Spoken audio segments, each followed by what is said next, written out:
Rumah di ujung jalan setapak. Jalan setapak itu panjang, berkelok, dan dikelilingi hutan lebat yang pohon-pohonnya tumbuh rapat seolah ingin menutup jalan itu selamanya. Aku, Raka, Sari, dan Dimas baru saja selesai mendaki bukit di daerah itu. Dan karena salah ambil arah, kami tersesat. Matahari sudah mulai terbenam. Cahayanya merah suram menyelinap di sela-sela dahan, membuat bayangan di tanah terlihat panjang dan menyeramkan. Angin berhembus pelan, membawa bau daun kering dan tanah basah yang khas hutan tua.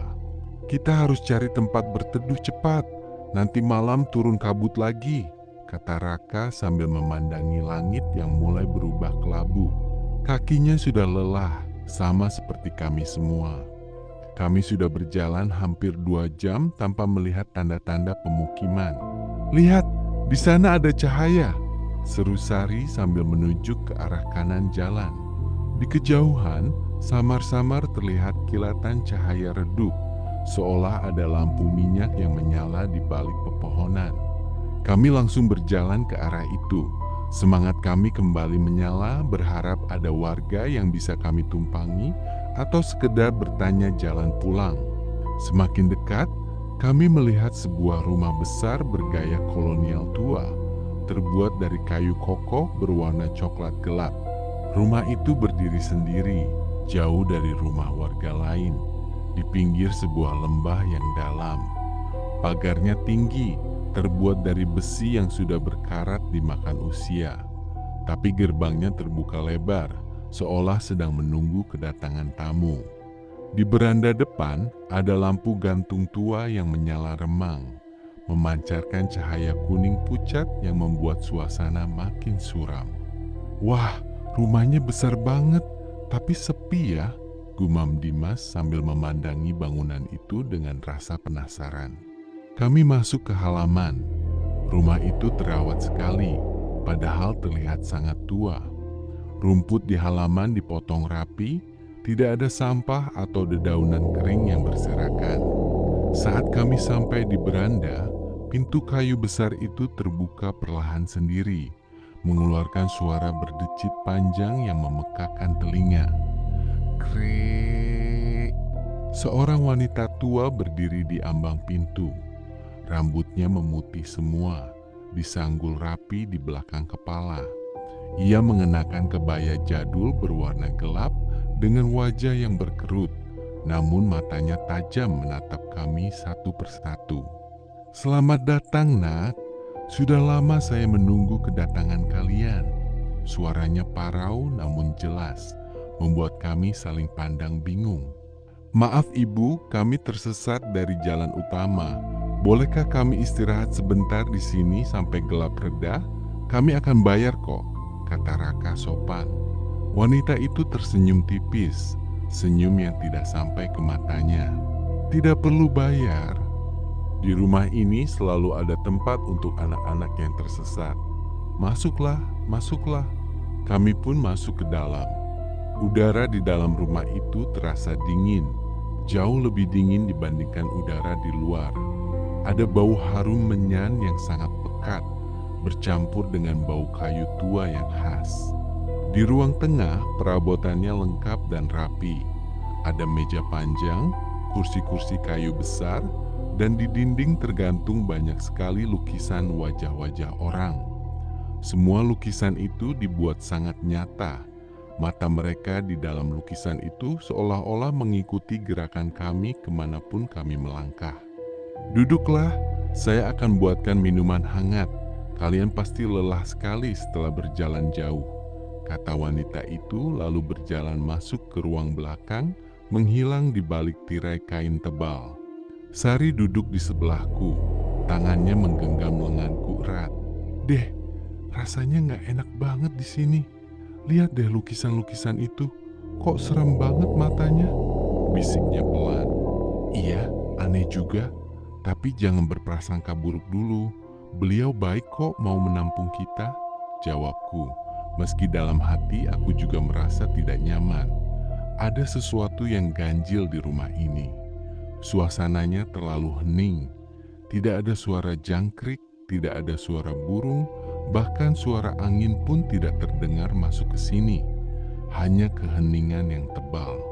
Tak lama kemudian, wanita tua itu kembali membawa nampan berisi 4 cangkir teh berasap hangat dan sepiring kue tradisional berwarna merah kecoklatan. Silakan diminum dan dimakan ya. Ini resep turun-temurun keluarga saya. Pasti kalian suka, katanya sambil meletakkan nampan di meja. Baunya sangat sedap, manis dan harum. Dimas yang memang suka makan langsung mengambil sepotong kue. Wah, enak nih kelihatannya. Makasih ya Bu, katanya lalu langsung memakannya. Jangan dimakan sembarangan, Dim, bisik Raka pelan. Tapi sudah terlanjur. Dimas sudah mengunyah dan menelan kue itu. Enak banget. Dagingnya empuk, manis pas banget, puji Dimas sambil tersenyum. Aku, Raka, dan Sari hanya meminum tehnya saja. Rasanya manis dan sedikit pahit. Ada rasa rempah yang asing tapi cukup nikmat. Wanita tua itu duduk di kursi utama di depan kami, menatap kami terus dengan senyum yang sama. Namanya siapa, Nak? Dari mana asalnya? Tanyanya. Kami pun memperkenalkan diri kami satu persatu. Setiap kali ada yang menyebutkan nama, wanita itu mengangguk-angguk seolah mencatatnya dalam ingatannya. Malam semakin larut. Wanita itu menawarkan kami kamar tidur di lantai atas, karena katanya jalan keluar sudah berbahaya jika dilalui malam-malam. Kamarnya banyak, kosong semua. Pilih saja yang mana saja. Besok pagi saya akan tunjukkan jalan pintas yang lebih dekat ke kota, katanya. Kami naik ke lantai atas. Koridornya panjang sekali, diterangi lampu-lampu dinding yang cahayanya berkedip-kedip pelan. Di sepanjang koridor ada pintu-pintu kamar yang berjajar rapi. Semuanya tertutup. Kami membagi kamar. Aku dan Raka di kamar ujung kanan, Sari di tengah, dan Dimas di dekat tangga. Sebelum masuk kamar, Dimas sempat berkata dengan suara yang sedikit serak. Kenapa saya rasanya lelah banget ya? Badan saya rasanya berat sekali. Mata ini rasanya mau merem terus. Wajahnya terlihat pucat, tapi dia tetap masuk ke kamarnya dan menutup pintu. Malam itu aku sulit sekali tidur. Suara hening di rumah itu mulai berubah. Sekitar pukul 2 dini hari, aku mulai mendengar suara-suara. Bukan dari luar, tapi dari dalam dinding. Suara seperti orang berbisik-bisik, mendengung pelan di telinga. Su. Aku bangkit dari tempat tidur dan melangkah ke jendela. Di luar, kabut putih tebal sudah menutupi seluruh halaman rumah. Tapi yang membuat darahku membeku, aku melihat wanita tua itu sedang berjalan-jalan di halaman. Dia tidak berjalan biasa. Dia berjalan melayang. Kakinya tidak menyentuh tanah. Di belakangnya berjalan beriringan sosok-sosok bayangan hitam yang menyerupai manusia. Banyak sekali berjalan berbaris mengelilingi rumah itu. Jantungku berdegup kencang. Aku kembali ke tempat tidur dan membangunkan Raka. Kak bangun, lihat di luar sana. Raka terbangun kaget, ikut mengintip. Wajahnya langsung berubah pucat pasi. Itu apa? Itu bukan manusia, bisiknya gemetar. Tiba-tiba kami mendengar suara jeritan tertahan dari kamar Sari. Tolong, lepaskan, siapa itu? Kami langsung berlari keluar kamar menuju kamar Sari. Pintunya terkunci rapat. Sari, buka pintunya, teriak Raka sambil menggedor pintu. Di dalam ada orang di balik lemari. Suara Sari terdengar menangis ketakutan. Dengan sekuat tenaga, Raka mendobrak pintu itu sampai terbuka. Saat pintu terbuka, kami melihat pemandangan yang membuat kami nyaris pingsan. Di sudut kamar, lemari besar kayu itu terbuka lebar.